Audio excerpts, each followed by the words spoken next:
Hello, everyone. It's a new week here on the Betting Weekly Studios, and we start every week with a trip into the Betting Weekly Dojo. I'm your host, Nigel Seeley, and before I introduce you to our co-host, Neil Channing, please hit the subscribe button. Please hit the like, give us some comments, let us know your thoughts on the dojo, anything you want us to talk about, any topics you might have, please look them in the comments box below, and we will read them, and we will try to get that involved for you in the next couple of weeks. As you can see, I'm sitting in Greece. Neil Channing has moved again to another location, somewhere in the world. I don't know where he is, but he's somewhere in the world. And I'm pleased to say he's got quite decent internet. Good morning, Neil. How are you, mate? I'm good. Yeah, we left our friend's house. You'll be very pleased to hear that you know what it's like when you look after someone's pet when they're away. You have to worry that it might die or something like that. But I can reveal that the tarantula is in the peak of health since we left it yesterday. So it survived us looking after it. We did actually. I would say if you are thinking about looking after a pet at all, I would recommend a tarantula. Basically, it was nothing to do. You didn't have to walk it. No cleaning up its mess or anything. You didn't even have to feed it. I mean, it's perfect. So that must be the dream job. Tarantula keeper. Look after that. I mean, they only eat about once every 2 or 3 weeks. Wow, that's fantastic. So if you've got a pet I wish tarantula, I did. I could take a bit of timber off. I'm at an all-inclusive in Greece. I wish I did. I put on the old stone over here. Flying back tonight, I just got an email from British Airways to say that your flight may be delayed because of heavy gusts of winds in the London area, 50-mile-an-hour winds. So, oh my God! See what's happening. Fancy that. I'll be back in the London area later in the week. Hopefully, the heavy wind will have gone by then. Yeah, hopefully everybody's gone. Now, obviously, the start of the Premier League has been going into a couple of weeks. Few trends we've noticed in the Premier League. That's just my luck, isn't it? I come away for a week and the nil-nil detector has been going off with 2 nil-nils in the Premier League. Lots of unders, lots of both teams have scored no. The last couple of seasons, we were talking about how modern football's changed and goals galore. And, anyone who bets under 2.5, they're not with the modern programme. Everyone's betting overs. Well, it's all gone mad over in the Premier League in the first 4 matches of the season. Yeah, I saw that. Did you? I don't know whether you saw. There was a tweet from Dan Roebuck. Our good friend Dan Roebuck tweeted to say you could make 40% just betting both goals to score the no this year. Which I mean that seemed to be an amazing clip, really. But do you think? The first couple of games, teams are quite tentative, and it's not necessarily a basis change because it could be expected that week one or game week one or whatever they call it these days, you wouldn't really think that teams would go flat out crazy attacking, and then week 2 it might settle down a little bit, and then by week 3 it's kind of normal soccer. What do you think about that idea? I mean, that would be the norm, wouldn't it, in seasons gone by? But the last couple of seasons, it's been the opposite. You've had goals galore in week 1, week 2, huge rebasing after the international break, week 4, week 5. Every weekend, Premier League goals being 2.75, 3 bid. Sometimes, some situation we've seen 3.25.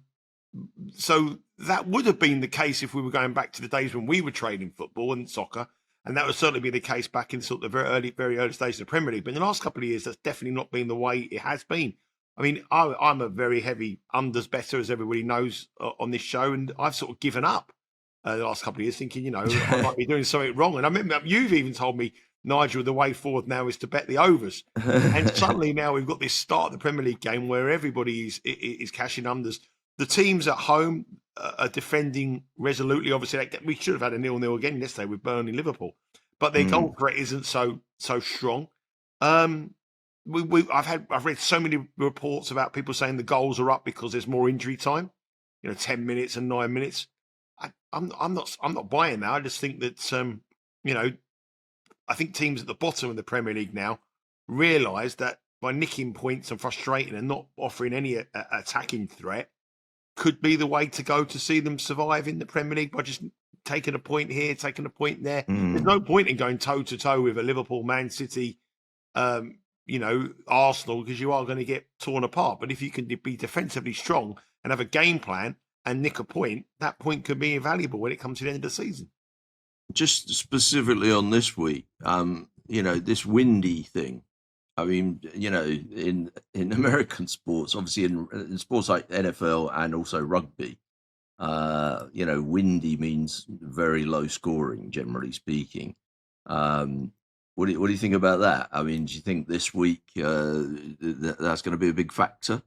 We've spoken about weather conditions before. I'm a massive buyer into heavy rain in rugby and American football, liking to play the under the points. But I think in the Premier League now, the stadiums are so big and so the stands are so huge that the elements don't get into the stadium. I mean, you wouldn't know if you're at Wembley, the Emirates, the Tottenham Stadium, you wouldn't know how windy it was because the stands are so high and it prevents the wind getting into the stadium. But if you're at Bromley Town against Barrow on a Saturday afternoon with 1,500 people in a stand and the wind, the elements coming in, and the ball not being able to get out of someone's half, you would see that. I don't necessarily think that's to do with anything. I just think that the Premier League now and there's a lot of negative managers. I mean, Scott Parker quite negative in his approach in most of his matches. The Sunderland manager away from home, very negative. Went to Crystal Palace, got a 0-0. Crystal Palace defensively strong without a striker. We've got Mateta, but obviously Eze. I think people work out systems now to frustrate and to defend as best they can and try to hit them on the counter attack. That's modern football. But unfortunately for me, it's come at a stage where I've done my brains over the last 2 years doing this, and I've gone away for the week, and I thought I'd have a week off. So it's not been ideal for me. The one thing just to pick up, because I managed to find the Dan Roebuck tweet. So we're 40 games into the season. Both teams to score no has hit 27 times, nearly 68%. So you'd have a 40% ROI if you bet it. I mean, that is a fairly amazing numbers. That is, but I don't think they'll rebase it. I think that when we have overs, when people bet overs, and there's 80% of the matches going overs, it's a popular play that obviously people want to bet the overs, and they'll adjust the price more to get the overs. I think both teams to score no will be a bet that doesn't really move massively in terms of what the trend we're seeing now, because I still think it's an unpopular bet. Both teams to score no. You're not going to, if you go into most betting shops in the UK or you look on the Bet Rivers positions for the Premier League, I doubt it very much if they've got parlays of both teams to score no in 5 matches. And how many both teams to score yes would it be in 5 matches? I think the handle between both teams to score yes and both teams to score no will be so great that I still think if you want to keep going on this train of the both teams to score no, I don't think the price will change much. Well, I wouldn't get. I mean, certainly if you're on the train, I wouldn't get off it now. But I don't think it's a bad time to get on the train either. I think we're still early in the season. Just on a similar point, the NFL. If you remember last week 1, I was saying to you, it seemed to be a kind of a square view to say that defenses will be on top in week 1 because it's harder to learn offense. Teams take a while to gel. Sometimes their star offensive players have been on holdout, waiting to sign a contract, and they didn't really participate fully in the preseason. Those are a whole bunch of traditional reasons why week 1 in the NFL is often anticipated to be a low-scoring week. And I was kind of saying, well, yeah, but, everybody knows that. Like, you just have to switch on any kind of talk sport thing in the US or listen to any talking heads. And they were all talking about that in the run up to the week. So surely the market understands that and you can't make a profit out of it. Of course, week 1 went massively under. Now, I did speak to one guy who I considered to be pretty sharp. And he was saying to me, well, the people are not considering the rule changes. There's a couple of minor tweaks to the rules in terms of the kickoffs and the field goals. And he felt that there were just a few things that were leaning towards the game becoming slightly higher scoring this year. And he bet a few overs on week 1 and he did his money.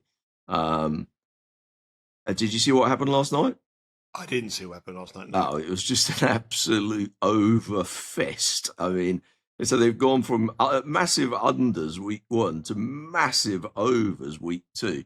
I got it wrong last week in terms of the exact number of games that went under and over, and I should have made a note this week of how many went over. But somebody sent me on Twitter the 8 early games. They had done all the parlays from 14 parlays and upwards on the overs, and they got 7 out of 8.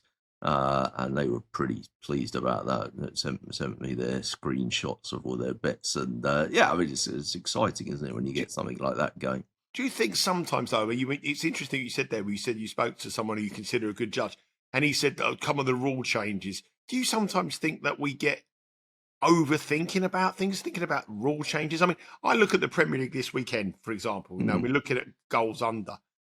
There is 10 fixtures in the Premier League this weekend, and there's one minus money favourite. Only one team is minus money. Wow. They're much more competitive now, these matches. So surely if Yeah. they're competitive, it would mean that the goal line should probably go down a little bit. Probably the fact that both teams have scored no, the draw suddenly becomes into play a little bit. But just one minus money there. Now, I think that the fixture list, well, and last week again was a very, very tough fixture list. There was hardly any minus money favourites. I think Arsenal were minus money favourites, Liverpool were minus money favourites, Chelsea would have been, and Man City would have been. I think they've been the 4.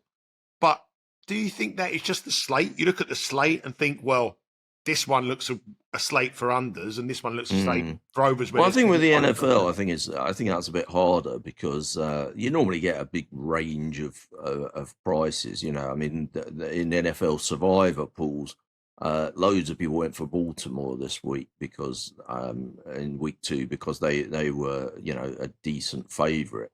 But there were, I think there were 4 teams that you could really pick in the survivor, you know, these survivor pools where you have to pick one team just to win each week.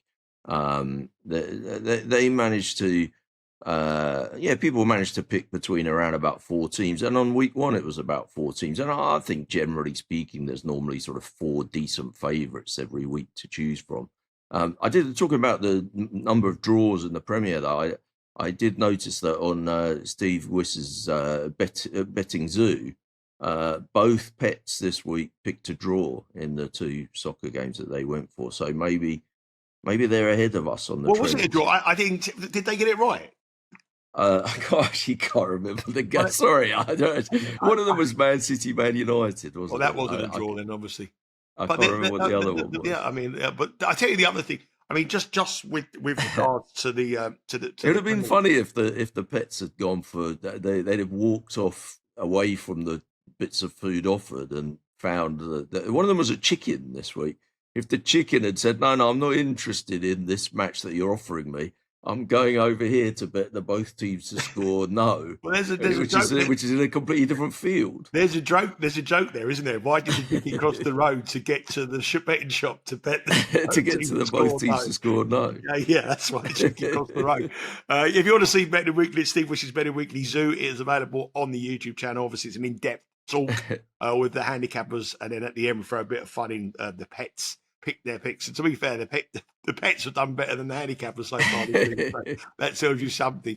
I mean, looking ahead, I mean, a couple of things I want to talk to you about, and you know, we talk about the football before we leave the football aside. I mean, I've got a position, and it was I had a conversation with someone who I consider a very, very good Premier League judge. I'm not going to name him because he'll be embarrassed, but he turned around and gave me all the reasons why Aston Villa points were an over this season. So obviously instead of betting the over, I decided to play on the spreads over here and buy the Aston Villa total points this season. Now, they haven't won a match in 4. They haven't scored a goal. They've got 2 points. You know, when is the time, you know, if people are on wrong sides of positions, if they're on wrong sides of early positions, when is the time where, first of all, you need to start panicking? And the second time is when do you have a rebase? So, for example, you know, Aston Villa, for example, under Emery, have never finished outside the top 7. They've got the nucleus of the same squad that they had last season. I think there's 2 players who've left, but they've strengthened their squad. But nothing's clicking at the moment, not scoring goals. Is it a question of they're going to change it around and go on a winning run? Or are we having a rebase after 4 matches and thinking I'm in a bit of trouble here? Well, those trading things are really interesting, aren't they? Because I think when you've had a regular, fixed odds bet, I think your way of thinking about it is completely different from when you've had a spread bet. So just to explain to people, I don't really have spread betting in America. We barely have it in the UK anymore. It used to be called action points in the States, but I don't think anybody does that anymore. But it's a way of trading points as if it was like the stock market. So, a team will be traded 50, 51.5, and you can go over 51.5 or under 50. But instead of just having a 110 to 100 over or under, you play per point. So if you buy $10 at 51.5 and they end up 58, you win 6.5 times $10, $65. But if they end up at 40, you would lose 11.5 times $10, and you'd lose 115. So your potential to win and lose is a lot bigger, and you don't know what obviously they could win the league and get 100 points, or they could get relegated and get 28 points or something. So the volatility is a lot higher, and I think it changes the way you think about it. I used to speak to city traders. I know you did as well, Nigel. And they always used to say, well, first of all, people are always quick to cut their wins and run their losses, because that's human nature, isn't it? If you're winning on something, you think, oh, I'll just lock this up. I'll just take that profit. But if you're losing, nobody ever wants to take that loss. It's painful to take that loss. And it's really annoying if you take the loss. I don't know what they're trading at now, but say they've come down by 7 points. You take that 7-point hit, and next week they win and they go back up by 1.5 points, and then they win again the week after, they go back up by a point or something, and suddenly you're like, oh God, I wish I hadn't have taken that hit now. Most people run their losses and cut their wins, and actually, most city traders will tell you that you'd be better off running your winners and cutting your losers. And one guy came up with a brilliant expression that I've always looked for in those things is, when you stop believing and start hoping, that's the time to cut.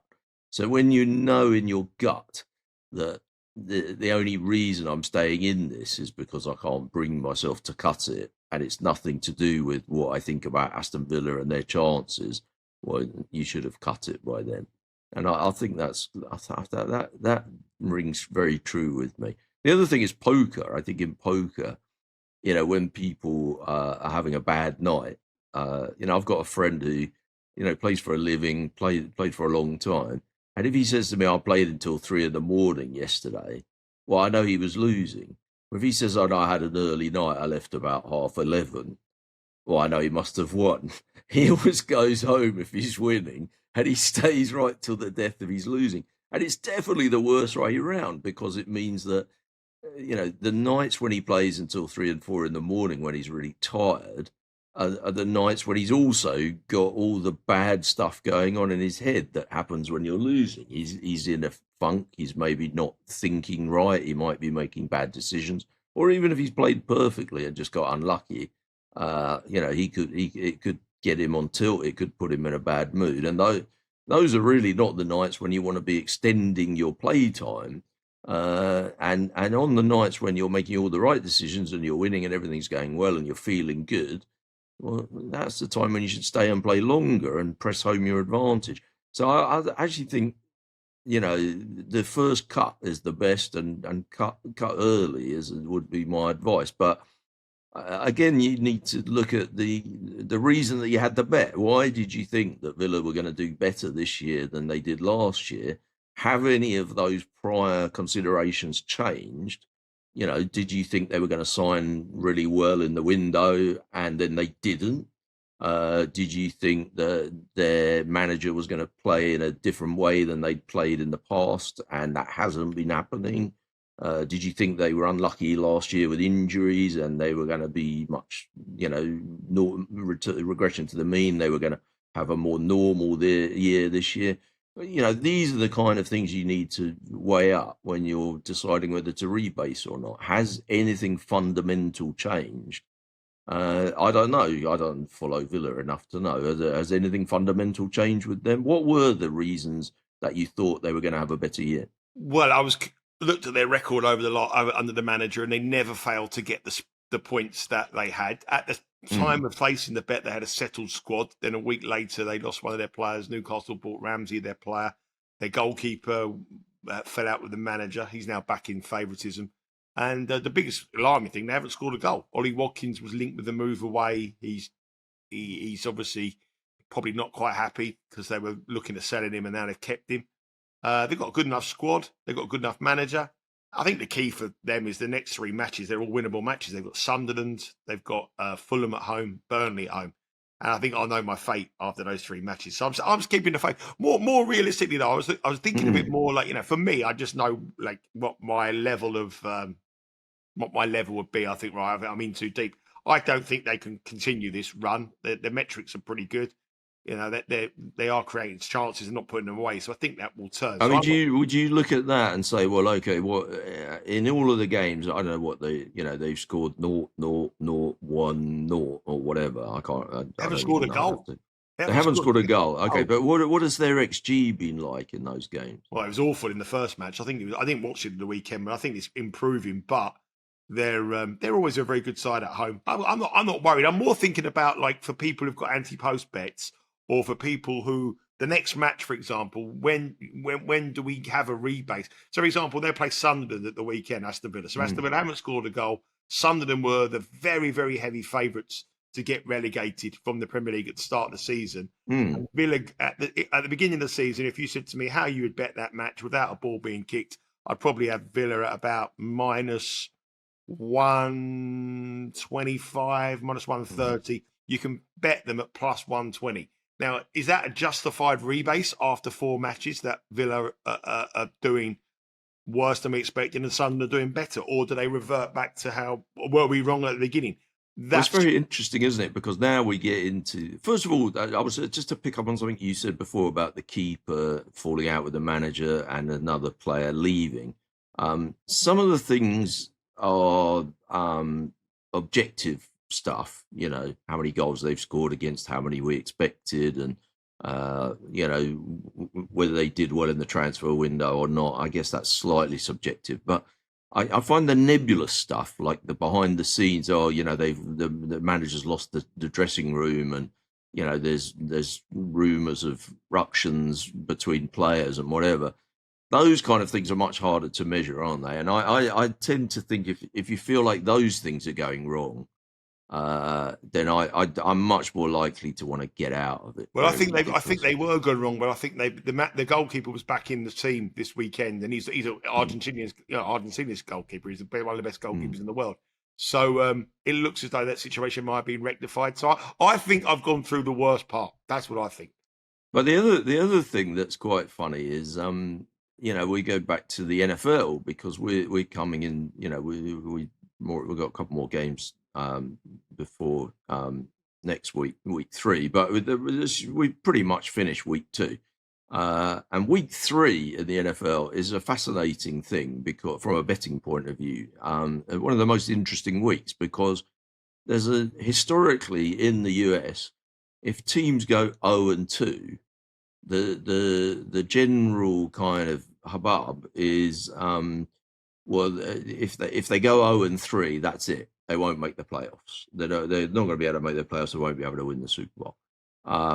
So everybody starts to. But if you go 1-2, well, we can salvage this now. We're only a week away from going 2-2, and then everyone will forget that we lost the first 2. So automatically, the narrative is it's a must-win game 3 for these 0-2 sides. Everybody and the market. I think it's a square, kind of mug punter kind of view, but the punters just want to bet those teams that have lost their first 2 games. Whereas I think in English soccer, if a team loses its first 2 games in the Premier, we have a massive rebase even after 2 games and start to think, well, I don't really want to be with them in week 3. They've had an absolutely terrible start. But so the big interesting match next week is Kansas City have lost their first 2. Now, obviously, Kansas City are, they're a bit of a kind of all-star team. Now, lots of people would have say over the last kind of 5 years that Kansas City have been sort of riding their luck. If you're an analytics guy, you'll probably say, well, how the hell do they keep winning? But they make it happen because they've got this kind of superstar quarterback, and they've got a lot of kind of real kind of players that can turn on the style.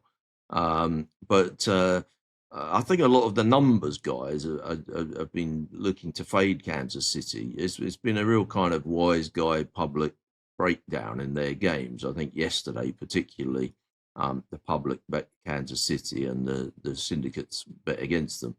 But I think next week the public are going to just swamp Kansas City. I actually haven't looked. What are the prices on that game, do you know?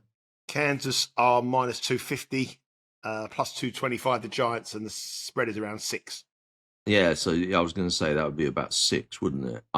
It would not surprise me one iota if that went up to 7. I mean, generally the Giants are not well punted team, and they had an amazing game yesterday against Dallas, which went to overtime, and Dallas beat them by a field goal. So that was kind of amazing. But I would be very surprised if we don't find that there's a sort of huge public clamoring to be on Kansas next week. And I just find it funny because I just feel like in the UK that is not the way that punters think. It's interesting. We'll see. I would be very tempted to be on the Giants plus. If it moves to +7, I think I'd have to play the Giants next week. That would suit me. And keep an eye on that with BetRivers. Download the app, see what's happening on that match, Kansas City. A couple of other things before we want to wrap up on the show. I just want to just talk briefly about changing sports slightly. Talk about the tennis. I don't know if you did. Can I jump in quickly? Because Sure. There's one football thing that you seem to have forgotten about. I'm going to come on to the end of that. Okay. I want to save that to the end. That's our ending. I think you must know what I'm thinking. No, I know. That's the ending of the show. You're jumping ahead. Okay, sorry. Don't let me ruin I want to just talk to you about... I must have not seen the running order this week. No. Well, we just discussed it 2 minutes before we come on. What I want to mention is our good friend and our fellow handicapper on, because we're in Rory Jiwani.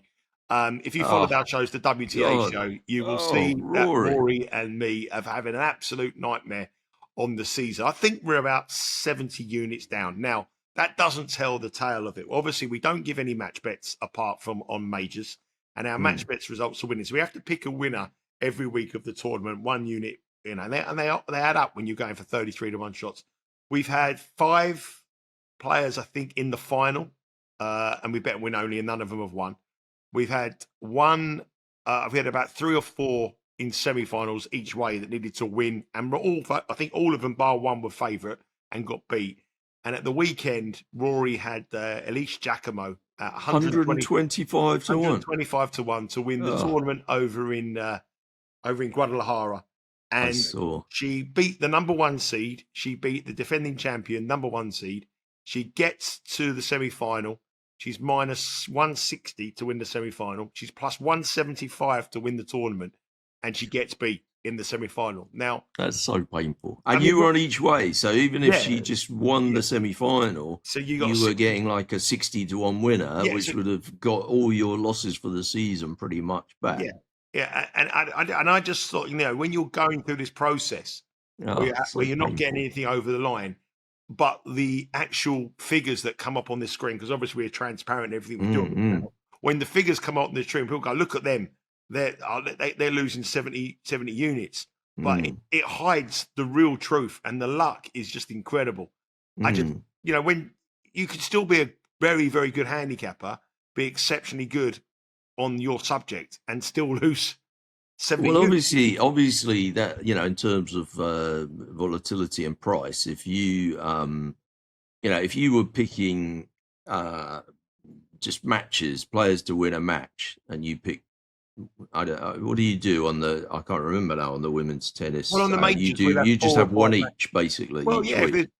one each or half a point, or sometimes, Rory might go for 2, but we're staking about 3 or 4 units a week, and I think we've had Yeah, one but winner. if you picked like 3 matches between the two of you every week, and you'd got to September and you were losing 70 points, I would say alarm bells ought to ring a little Yeah. bit, because if you're betting a lot of sort of plus $1.10, minus $1.30, those kind of prices, and you could still theoretically be a winning handicapper and have that kind of run. People go on bad runs. You'd be amazed at how it's such a ridiculous game, isn't it? It's so easy to go on these horrendous runs. But obviously, if you're betting on a sport like tennis just to win the tournament outright, and the most notable one is golf handicappers. If you're betting golfers at 50 to 1, 40 to 1, whatever, it's so easy to go. Even if you bet 2 or 3 in every tournament, you can easily go 10 weeks, 12 weeks, 14 weeks without having a winner. And then suddenly, if you do it over a 10-year period, there will be times where you bet 2 consecutive winners. 30 to 1 one week, 50 to 1 the next week, especially if you bet 2 or 3 players in each tournament. So I feel for Rory. That was painful, that No, one. well, But no, I'm keeping the faith. I well, have every I didn't faith in bet the him. boy. I didn't bet the play. I didn't bet Giacomo. I didn't bet her. But I've never wanted someone to win so much. But it obviously didn't go better. But it just shows you that you can have a big losing figure, but they're actually, when you delve into the breakdowns of them, you're not getting the luck. It's quite misleading. Just before we come on to our end of the subject, I just want to. It's the World. I got to tell you a story yesterday. It's the World Athletics Championship going on. I thought you'll be all over the World Athletics Championships. Normally I would, yeah. I've just had a bit of it's just a bit hectic with the NFL going, and we had a big racing last week. There was quite a lot of racing, and I was quite busy with the horses, and and traveling and stuff has been a bit busy this week. So yeah, it kind of crept up on me, the World Athletics. I do love the athletics. What a great betting event the athletics is. Love it. I got a text yesterday from a friend of mine who's out in Tokyo for the World Athletics Championship. And I said, "Is it anything to report? Anything you like?" And he said, "A good judge likes Thompson. I think it was Thompson to win the 100 meters. I think he won the 100 meters. I can't remember. I didn't watch it. So Thompson to win the 100 meters." And I said, "How good is the judge?" And he said, "It's Usain Bolt." That's pretty smart. That's a pretty good judge. Good. That's a pretty good judge. I thought that's pretty good judge. He's been following on the gallops. You don't get much the better morning than that. gallops. Yeah, you don't get much better than that. But I thought that was one of the best texts I've had in a long time. Not a bad judge. I love it. Now we are wrapping up our show, and obviously, as you know, a little bit of a part of the show where we have Heart Attack is what we called it. Neil's name last week, Heart Attack. Part of our show. We have been focusing on hearts in the Scottish Premier Division. Obviously, if you're new to the show, they've been bought by Tony Bloom, and one of the biggest football gamblers in the world. And he made a very bold statement at the start of the season that he thinks they could win the Scottish Premier. We've highlighted them as a bet throughout the week, throughout the shows, and then also to start the season. And we've highlighted them as one of the best bets at -110 to win it without Rangers and Celtic. Now, at the weekend, if you watched last week's show, we spoke about them travelling to Rangers, who are in turmoil, and they were +350 to win in Glasgow at Ibrox. And they went there and won 2-0, which was a big, big, big win, big statement win. But the lines hasn't really moved much. But first of all, I know you were on them at +350. I was texting you from Greece. So I took the +350. You said to me you were going to play draw no bet. I was a bit bolder. I just said +350. I couldn't resist that. I'm away and I completely forgot. I'm ashamed to say I didn't get involved. I actually reminded a couple of people. There was a couple of people that were talking to me about horses and stuff, and I said, "Well, don't forget, we got to be on hearts." And I did. I had a whole load of text messages when they went 2-0 up. But yeah, I was surprised because last week we were talking, obviously one thing that we did highlight, so the big two teams in the Scottish Premier League are Celtic and Rangers, and then Hearts were kind of the clear third. And there were quite a few bookies in the UK that were doing without the top two. So you could bet on, just assume that Rangers and Celtic don't count in this bet. So either Hearts have to win the league or come second behind either Rangers or Celtic, or come third if Rangers and Celtic come first and second, and you'll win your bet. And we bet that at minus $1.10. And before last week, I hadn't looked at it too much actually, and I said, "Oh, what is it now?" And it was minus 200. I was a little bit surprised that it was minus 200. I thought it would be a little bit shorter than that. But I'm absolutely flabbergasted this morning because they've beaten their one of their main two rivals in the league. Obviously when Tony Bloom came in, and we know that he's a genius and he's going to invest money there, and really what he does to these clubs is he changes the whole ethos in the way that they attract players. And obviously, loan deals and whatever are a big part of football these days. And with his club in Belgium, they are kind of a sort of a bit of an academy, towards Brighton and whatever. It can work in that way, can't it? That the clubs can work together when you buy two or three clubs. So these were all the things that we thought might be good about Hearts. But what we didn't really know was how they were going to shape up on the field. In the first few games, and although he said he thought he liked them to win the league, what he actually said when he went into more detail was, well, within 10 years we're going to win the Scottish Premier. Well, 10 years is quite a long time, isn't it? They were 25-1 to win this year, and it was a bit different winning this year to winning one of the next 10 years. But I must admit, I think that they've now proved that they're a proper contender. They've beaten Rangers, who, are definitely one of the big two. And maybe they've proved that now it's a big three. It's not really a big two anymore. It's a big three, or it's a big one followed by two not quite so bigs. I can't believe they only shortened from minus $2 to minus 250 without the top two, when they've really, franked themselves and really shown us what they're made of. The other thing is that, you can still bet them to win the league at plus 800. Now they were 20-1, 25-1 at the start of the season, but they've had a fabulous start and they've beaten Rangers. And I don't know. Don't you think that doesn't seem enough of a cut? Well, I think it's a market that nobody will be betting on, really. You're not going to tie up that money at minus 250. I said to you, I thought they'd be minus $3, so I did expect a little bit shorter. But I honestly thought they'd be minus 4, and if you told me they were minus 5, I wouldn't have been surprised. You've got to remember as well, they have the advantage of not playing in Europe, whereas other Celtic will have European Europa League to focus on. So they're going to have rest periods where Rangers and Celtic are going to be involved in those competitions. And in a couple of weeks, they've got Celtic at home. That's on I think it's around about October time. And they got Falkirk this weekend, and they have a derby at home to Hibernian, which is a big match. And then they have Celtic. And if they can beat Celtic at home, then they're 4-1 shots to win this thing. I think they're a bet at 8 still. I think if they beat Celtic at home, they'll be shorter than 4-1. I don't know if they will. Sure. I don't know if they will be. But I think 8-1 is definitely a bet. Which brings us up to a more interesting question of, a lot of people would say, well, hang on a minute, what are you talking about? You've bet them. I mean, I've bet them at 20. But, some people would say, well, I missed the 20. I missed the 25. I missed the 20. How can I possibly bet them at 8? But the thing, it's the whole thing of going back to your Aston Villa and the rebase. Have we learned something new that we didn't know when they were 20? Well, first of all, we've learned that they've beaten Rangers, which is a massive thing. And secondly, when we were talking about them at 20-1, it was a kind of esoteric thing. We were saying, oh, they've got the potential, they're interesting, Tony Bloom's money, blah, blah, blah.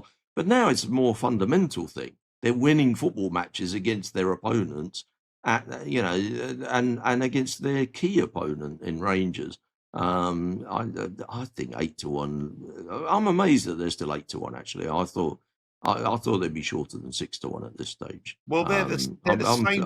I'm going in again at 8-1. Well, the way the market's wrong is the market is still 8-1 Rangers, and Rangers haven't won a match. I mean, they've drawn 4 and lost 1, and they're about 8 points clear of Rangers. The Rangers. Yeah, I wish there were. Don't you think? Don't you just wish there was a market without Celtic? I'd like to bet Hearts in the without Celtic market now. That would be fabulous. I would happily take 5-4 Hearts plus 125 Hearts in the to win or come second to Celtic market. Yeah, at the weekend they play Falkirk, who aren't in the best of form, and they're odds-on favourites to win there. So keep an eye on Hearts is the advice here. Obviously, we've been all over them since the start of the season, and they're doing all right, and they're unbeaten, and they're sitting a joint at the top of the Scottish Premier League with Celtic, and 8-1. I think they're a real threat as well. Okay, that's been it for the Betting Weekly Dojo. Please hit that subscribe button. Make sure you comment on the show. Lots of content coming your way here. Betting Weekly Live is back every day, 11 o'clock Eastern Time, Monday through to Friday. Champions League returns this week, Tuesday, Wednesday, Thursday. I'll be on Tuesday. Wednesday will be Will White, and Thursday, James Eastham, looking at all the big matches and the return of the Champions League. All the big clubs are in action. We also have Betting Weekly Premier League, Betting Weekly Extra Time, and we have a tennis show tomorrow, Betting Weekly ATP game bet match, looking at the ATP Tour events over in China. New schedule, different times, but we'll be back tomorrow. So tomorrow's a busy day. I'll be flying overnight. Hopefully, I'll be there in time to get involved in all the action. It's a busy week here on the YouTube channel, so please hit the subscribe button and join what is the fastest growing sports betting YouTube channel on the Betting Weekly Studios. Neil, good luck for the rest of the week. Is there any decent racing this week? You got any race coming? No, we're in that kind of transitionary period where we're coming towards the end of the flat season and the jumps hasn't started. So we're in the build up to the Arc de Triomphe and then the Breeders' Cup and whatever. So a little bit of a quieter week on the racing, and golf, we're in the run up to the Ryder Cup, so there's a few. Yeah, it's a good week for doing prep, really.